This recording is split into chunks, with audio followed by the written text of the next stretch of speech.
I started developing Construct 3D, which is a dynamic geometry application. So here we see the user putting on the head-mounted display. And this is the menu system. We have a tablet and a pen, and you can click through the menu. It's quite intuitive, like pull-down menus. And two students can collaborate. And everything is dynamic here. You can pick a point, you can move it, and you can see how the scene changes in real time. So students can study intersections of objects. It supports Boolean operations. Here you see an intersection through this part of the cylinder of a cone. And also rotational surfaces. You can pick a point, you can change it. You can walk around objects. Here is the shadow casting. We have a light source here, and this light source casts a shadow, and we see the shadow on this plane. And we did studies with students, with over 500 students in all those years. We did a new project, we did 2 national projects. And this was also a distributed system. So here is one student working in one lab and another student working in another lab. They share the same virtual scene. They can both work on the same virtual object. And here we see a triangle on a sphere, a spherical triangle. And the sum of the angles is always larger than 180 degrees. So in the plane you have 180, and here you always have larger angles, and students can explore a wheel. And attached to this wheel is a handle. The sphere indicates the length of the bar, the length of the handle. And now we push with a certain force down this handle. And the wheel rotates. And now we make the handle shorter. And we push again with the same, exactly the same force. But because the handle is shorter now, the wheel rotates slower. At first, this is an observation. If we have a longer handle to apply the force, we have faster rotation. If we have a shorter handle, we have slower rotation. And now we can study, is this just an observation or is it really true?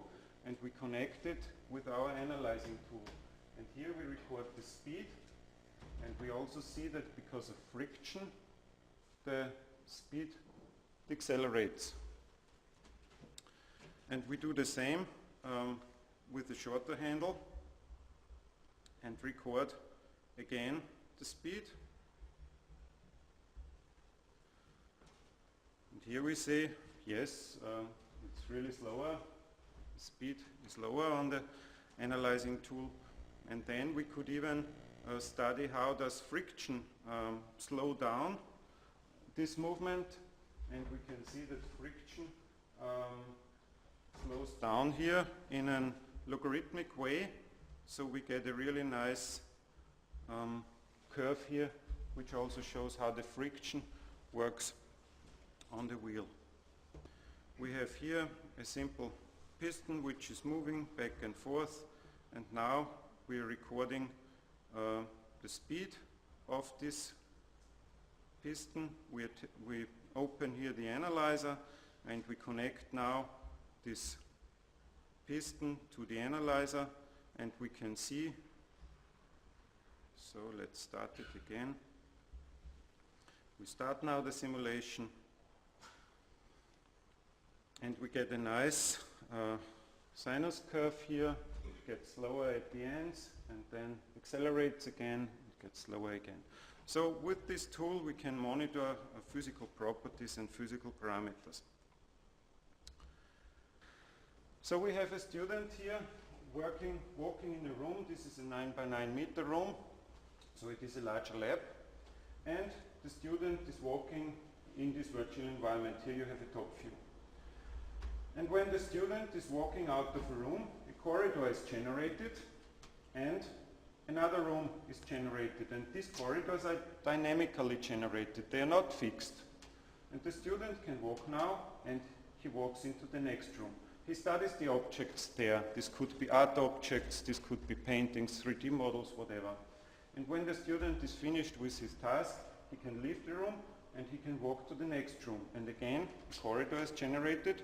The student walks at least around 2 corners, and he walks into the next room. And the next room is again overlaid. All these rooms overlap, but because the user is walking at least over 2 corners, the user doesn't notice that these rooms overlap. So the user is thinking that he's walking in a much larger environment. Of course, there is no map for this environment. We can only show the connections, how these rooms are connected. But the user, and that's the interesting thing, they don't notice that these rooms overlap. And now we can display and visualize large virtual environments which are connected by corridors. These could be also outdoor places, small places outdoors which are connected by some corridors of hedges or so, and the students can walk around.